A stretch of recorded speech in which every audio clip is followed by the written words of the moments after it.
दूध को भी थोड़ा सा जामन जमा देता है, उसी तरह शास्त्र कहता है कि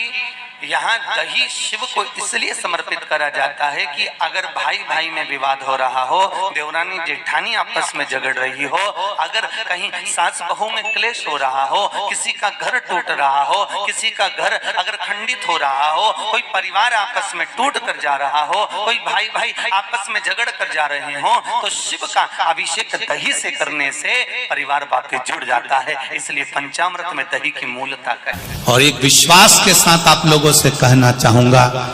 जितने लोग आस्था पर कथा सुन रहे हो, जितने फेसबुक यूट्यूब पर सुन रहे हो, और जितने लोग मालेगांव की ये पवित्र भूमि पर बैठकर कथा सुन रहे हो, एक दिल से कहूं आप लोगों से, आप स्वीकार करिएगा,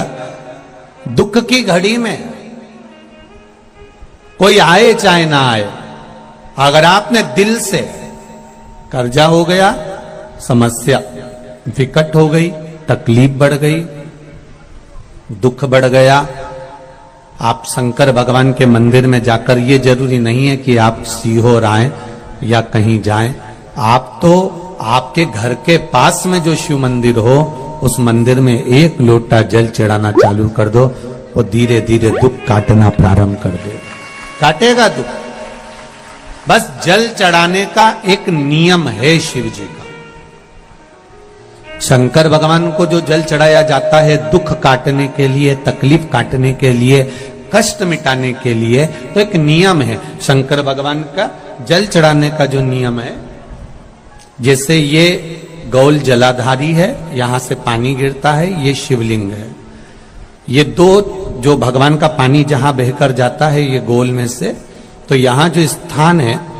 ये सीधे भाग पर गणेश जी विराजमान है, लेफ्ट भाग में कार्तिकेय जी है, बीच में एक मोटी सी लाइन होती है जहां सुख सुंदरी है, ऊपर से जो बूंद बूंद पानी गिर रहा है वो शंकर भगवान की 5 लड़कियां हैं, जया, विषहरा, शामलीबारी, दौतली और देव। जहां गोल भाग है, जहां शिवलिंग रखा हुआ है, ये माता पार्वती जी का हस्त कमल है, जिसको पीठिका कहते हैं। महाराज, जल चढ़ाने का नियम है, जब हमारे ऊपर दुख होता है, तकलीफ होती है, कष्ट होता है, बड़ी दिक्कत परेशानी होती है, तो हम जल चढ़ाते हैं। तो उस जल को चढ़ाने का नियम है, पहले गणेश जी का स्थान, कार्तिकेय का स्थान, अशोक सुंदरी की जगह, फिर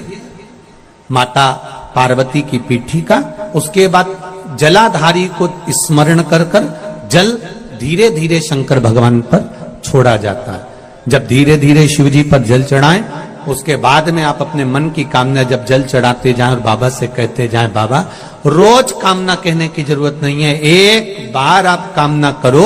और उसके बाद जल चढ़ाना प्रारंभ करो, और उसको कहना जरूर, तेरे दरबार से कोई खाली नहीं गया मेरे शंभू, मैं नहीं जानती, मैं तो इतना जानती हूं कि कंकर शंकर है और तू सुनता जरूर है। ब्रह्मा ब्रह्म लोक में है, भगवान विष्णु वैकुंठ लोक में है, पर मृत्यु लोक में मेरा देव अधिदेव महादेव है, मेरी सुनेगा जरूर। और बाबा से विनय कर कर आप आइए। जल चढ़ाने का नियम,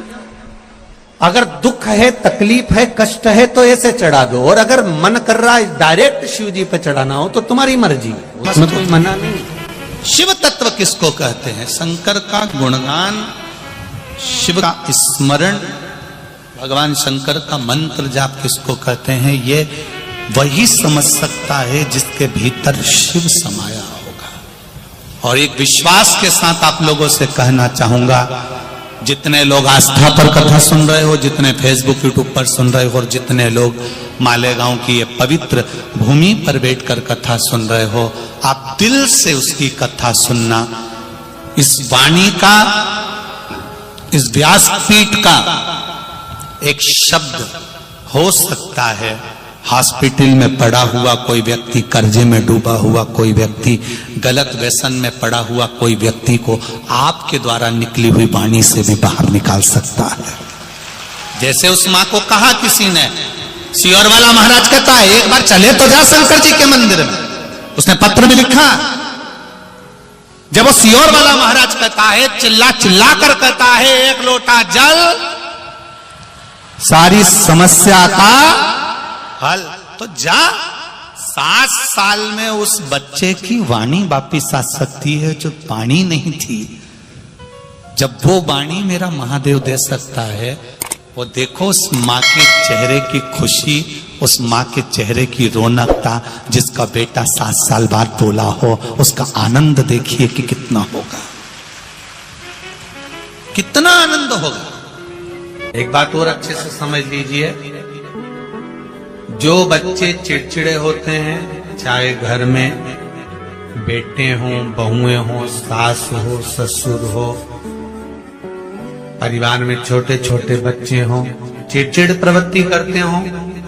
या चिड़चिड़ा स्वभाव हो,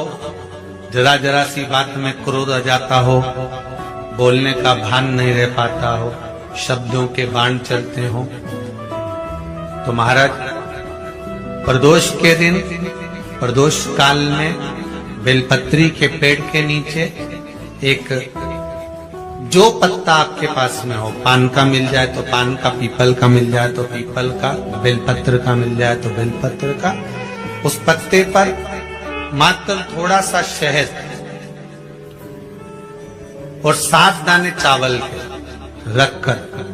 घी का दिया लगा दो महाराज, और थोड़ा सा जल हाथ की अंजलि में लेकर